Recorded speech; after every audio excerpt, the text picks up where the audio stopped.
अध्यक्ष महोदय को ये भी डर है कि ओबीसी के बच्चे पूरी तरह जनरल के बहुत सारे सीटों में एंट्री लिए कि हम ये ओबीसी के एक तरह के आरक्षण को खत्म करने की प्रयास किया जा रहा है या पूरी तरह आरक्षण ही खत्म करने का प्रयास किया जा रहा है। नमस्कार, आप लाइव बिहार देख रहे हैं। मैं हूं अक्षय आनंद। बीएसएससी 2014 का मसला अब राजद कार्यालय पहुंचा है तेजस्वी यादव के सामने। अंदर तेजस्वी बैठक कर रहे हैं राजद की और बाहर एक बड़ी संख्या में ये जो अभ्यर्थियों का आप मेरे पीछे देख सकते हैं, ये बीएसएससी 2014 के हैं।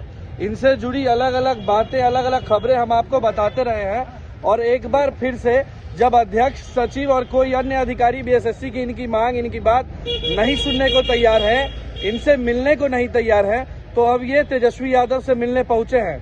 जरा दर्शकों को समझाइए कि किस बात को लेकर के आप तेजस्वी से मिलने पहुंचे हैं और क्या समस्या हो रही है। समस्या यही है कि बिहार एसएससी आयोग से सारे बच्चे, पूरे बिहार के बच्चे हर एक जिले से जुड़े हुए हैं और सब लोग उनसे रिक्वेस्ट कर करके थक गए, लेकिन पता नहीं क्यों बिहार के अध्यक्ष को ये बात समझ में क्यों नहीं आ रही है कि जो उन्होंने नोटिफिकेशन निकाला है इसमें एकदम स्पष्टता लिखा हुआ, वो 1 मिनट का समय लेकर हम पढ़ना चाहेंगे कि पिछड़ा वर्ग तथा अत्यंत पिछड़ा वर्ग श्रेणी के आरक्षित उम्मीदवार के लिए राज्य सरकार द्वारा अधिसूचित अधिकारी, अंचलाधिकारी द्वारा निर्गत जाति प्रमाण पत्र जिसमें क्रीमी लेयर नहीं होने का उल्लेख हो मान्य होगा।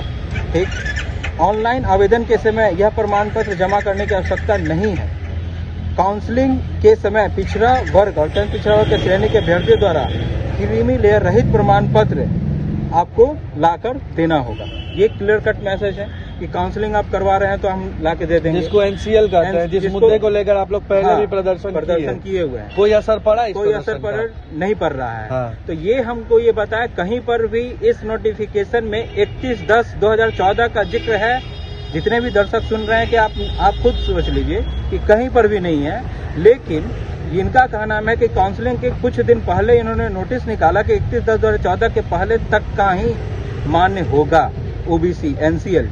तो ये कहाँ का न्याय है, जबकि पूरे भारत में और इवन पूरे बिहार में हर जगह करंट न्यू एनसीएल मान्य हो रहा है। इवन इनके साथ ही सीजीएल, बीएसएससी सीजीएल 2 का वैकेंसी आई थी 2014 में, उसमें सचिवालय सहायक की, उसमें 2014 की वो भी वैकेंसी थी, फुल स्टॉप कॉमा तक आरक्षण कंडिका सेम है, लेकिन उसमें इन्होंने करंट लिया है। उसका भी प्रूफ है मेरे पास कुछ बच्चों का।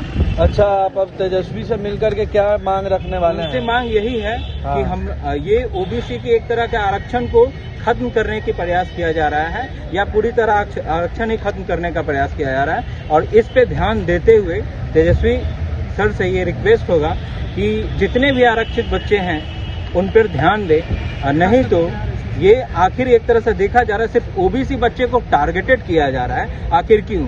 कहीं ना कहीं अध्यक्ष महोदय को ये भी डर है कि ओबीसी के बच्चे पूरी तरह जनरल के बहुत सारे सीटों में एंट्री लिए हुए हैं, लेकिन वो चाह रहे हैं ना कि ओबीसी के बच्चे को बाहर कर दिया जाए। यही एक रास्ता दिख रहा है उनके, ये आरक्षण खत्म करने के लिए।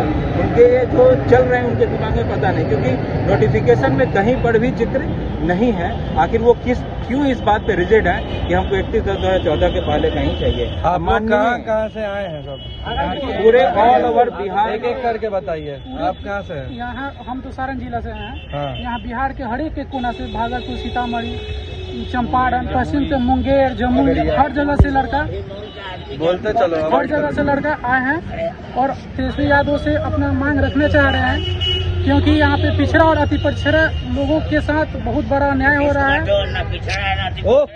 चुप रहिए क्या? पिछड़ा और अति पिछड़ा के साथ बहुत बड़ा अन्याय हो रहा है। हम लोग साथ हमेशा की तरफ टारगेट किया जा रहा है।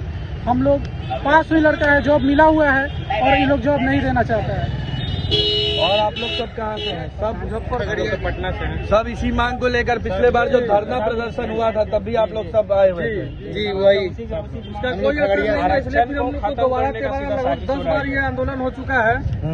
शांतिपूर्ण सीधा ढंग तरीके से से आरक्षण को ये जो आयोग के अध्यक्ष हैं खास जाति और खास समुदाय से आते हैं और वो नहीं चाहते हैं कि ओबीसी समाज का लड़का इतना पीटी पास करके, मेंस पास करके, दौड़ पास करके, टाइपिंग पास करके, स्टेनोग्राफी का टेस्ट दे करके सब कुछ वो कर लिए। जब अंत में ज्वाइनिंग लेटर पाना था तो सोचिए 2014 का बहाली आज 2022 आ चुका है, जिसका अंतिम उम्र में कोई फॉर्म भरा होगा। कुछ विद्यार्थी ऐसा जिसका आज 51 साल हो चुका है उम्र, जिसका आज नाती पोता भी हो चुका है। सोचिए आज वो किस उम्र में नौकरी करेगा। 8 साल में आप डिले किए। उनका कहना है कि इस 2016 के बाद ये स्लैब चेंज हो गया, 6 लाख से 8 लाख हो गया। तो ये आपकी न गलती है कि 2014 का वैकेंसी को आप 2022 में लेकर क्यों आए। तो हम लोग को सारे एग्जाम में, चाहे दरोगा हो, सिपाही हो, चाहे आप ही बिहार कर्मचारी चयन आयोगी, ANM का, चालक सिपाही का, स्टेनोग्राफर का, सबका CGL 2 का सबका अद्यतन न्यू एनसीएल मान्य किया। सिर्फ यही एक पूरे बिहार में बहाली है जिसको रोक करके अति पिछड़ा और पिछड़ा के छात्रों को दबाने का प्रयास किया जा रहा है। आरक्षण को पूरी तरीके से समाप्त करने का प्रयास किया जा रहा है। चलिए, तो आपने इन अभ्यर्थियों की बात सुनी। ये पहुंचे हुए हैं RJD कार्यालय के बाहर और अब मुलाकात करने जा रहे हैं तेजस्वी यादव से, क्योंकि इन्हें उम्मीद है कि तेजस्वी के मामले में हस्तक्षेप करने के बाद सरकार की इनकी बातों पर नजर पड़ेगी और इनके हित में कुछ फैसले आएंगे। आप लाइव बिहार के साथ बने रहे। सब्सक्राइब ना किया हो सब्सक्राइब कर ले। अपनी राय, प्रतिक्रिया और बातें कमेंट बॉक्स में जरूर बताएं। आप सबका बहुत बहुत शुक्रिया। लाइव बिहार YouTube पर सब्सक्राइब और Facebook पर लाइक जरूर करें।